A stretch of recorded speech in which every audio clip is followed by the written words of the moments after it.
Andito ako sa Szymbark, Poland para silayan ang upside down na bahay. Ang pinakang mahabang kahoy sa buong mundo na Guinness World of Record. At ang bahay kubo na nagmula pa sa Siberia, Russia. At isa pang bahay kubo na nagmula or galing pa sa Canada. Ito namang train na nakikita nyo, so lumang-luma na, di ba? Itong train na to ang ginamit ng mga Russian sa pagtransport ng mga Polish noong mga panahong World War. So kukunin kayo, for example, kinukuha nila yung mga Polish sa bahay, ilalagay nila dito sa train at tinatransport nila sa Siberia. So ito yung train na ginamit nila, mga kababayan. Makikita naman ninyo, napakaluma na. At ang kagandahan ay naging attraction ito dito sa Szymbark. So makikita naman ninyo. So makikita nyo, may mga alaala sila dito sa pagpapahiram nila sa mga Polish, mga kababayan. Kaya hanggang sa ngayon ay galit pa rin ang mga local dito sa Poland, sa Russia. Kabilang kubikel, makikita nyo itong bahay kubo na nagmula pa sa Siberia. Tinransport nila ito dito dahil makasaysayan to sa history ng Poland at dito nila ito ni-renovate sa Szymbark. Ang tanong nyo, bakit? Dahil during World War II ay dito kinulong ng mga Russian ang mga Polish sa ganitong bahay kubo. Kasi sa history, maraming bahay kubo sa Siberia na ganito. At ito yung naging kulungan ng mga Polish na namatay dahil sa lamig sa Siberia at sa sakit. So makikita naman ninyo, ni-renovate lang to dito sa Szymbark. At itong pugon na ginagamit nila during winter season dahil napakalamig sa Siberia. Kahoy lang yung nilalagay nila dito.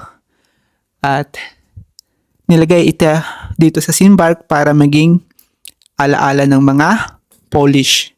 Once again, originated tong bahay kubo na to sa Siberia na ni-renovate lang dito sa Szymbark, Poland. Dito sa Szymbark, Poland ay makikita nyo ang pinakang mahabang puno sa buong mundo na 2002 record sa Guinness World of Record. So makikita nyo naman, ngayon ay stable na at napakahaba niya. Hanggang dun siya sa dulo. Sa first time ko rin makakita ng ganitong puno na pinakang malaki. Itong wood na to ay Guinness World of Record dahil may haba siya na 46.53 meters.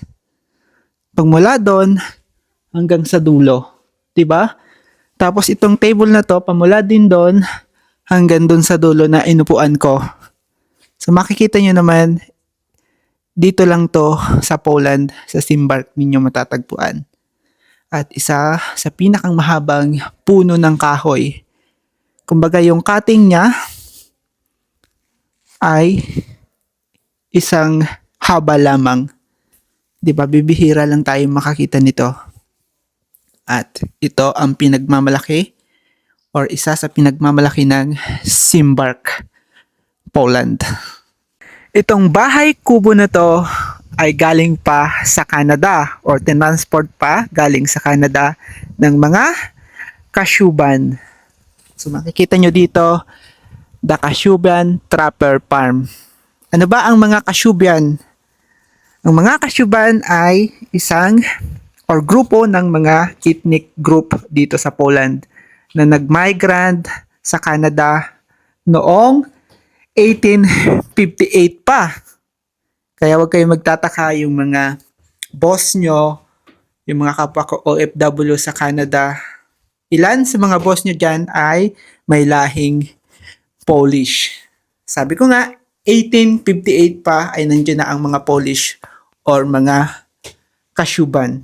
Ang mga Kashuban, mga kababayan, ay ethnic dito sa Poland or sa Pomeranian na matatagpuan nyo 1 hour from Gdansk.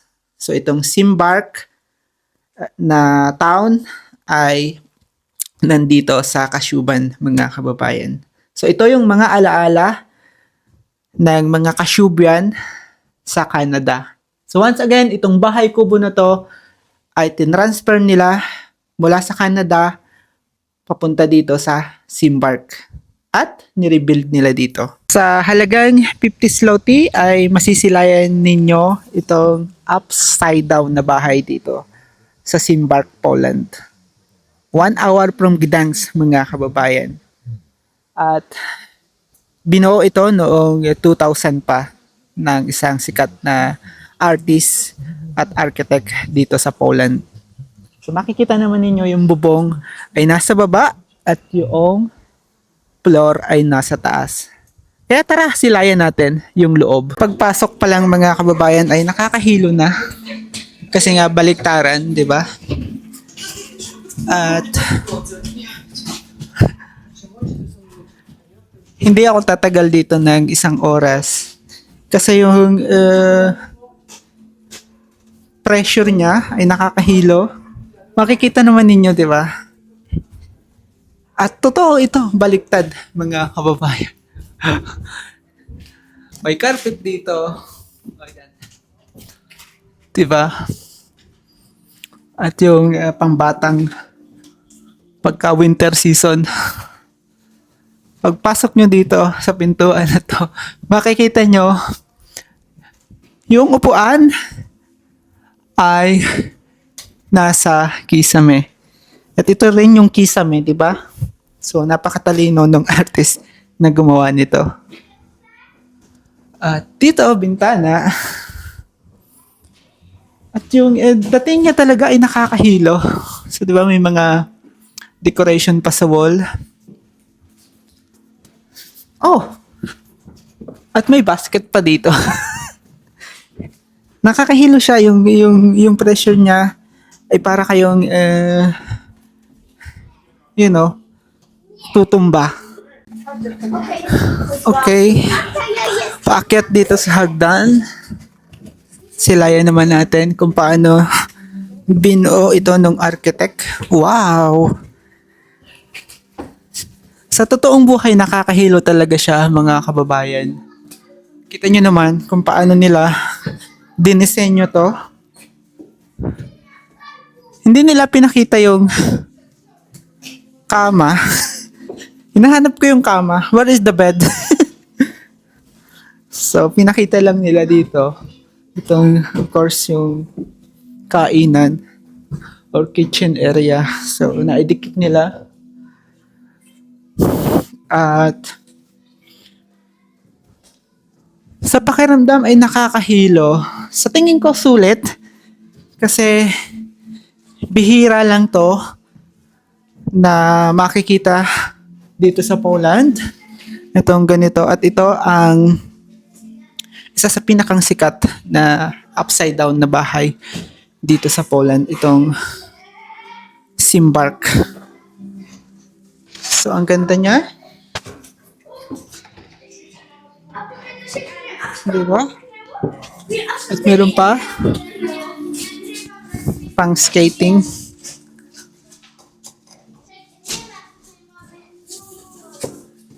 At kung pupunta kayo dito, kinakailangan nyo mag-ingat kasi mayroon siyang pressure para kayong tinutulak. Sabi nga ng kaibigan ko, hindi ka tatagal ng 30 to 1 hour sa loob ng bahay na upside down na yan. At totoo, na para bang may tumutulak sa'yo palabas ng bahay or parang may pressure na kakaiba. Kaya ikaw na nakakapanood ng video na to, subukan mo. Especially kung OFW ka dito sa Pomeranian Boyhood Ship or dito malapit sa Gdansk. Subukan nyo, pumunta dito, sulit ang 50 zloty at maraming mga attraction kayong makikita, hindi lamang yung upside down na bahay na yan. Marami ring mga kakaibang attraction dito na ngayon ko lang din nakita. At na-amaze din ako sa loob ng 7 taon dito sa Poland dahil hindi ko na-experience yan. At yung 50 zloty na binayad ko ay sulit kasi maraming attraction at magandang memories ang maikukwento ko sa aking future family at sa mga kaibigan ko na magtatanong kung ano yung experience ko dito sa Simbark, sa Upside Down House, doon sa pinakang mahabang kahoy sa buong mundo na dito rin ninyo matatagpuan, sa bahay kubo na nagmula pa sa Siberia, Russia, sa bahay kubo na nagmula pa sa Canada, at marami pang iba sa mga tunnel na taguan nila during World War or kapag merong bombing.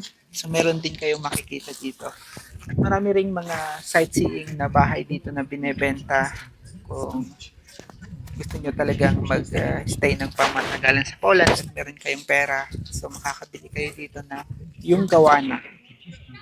At kung nagustuhan mo itong video na to, pakishare mo sa kaibigan mo at na magkaroon siya ng idea patungkol dito sa Simbark, Poland.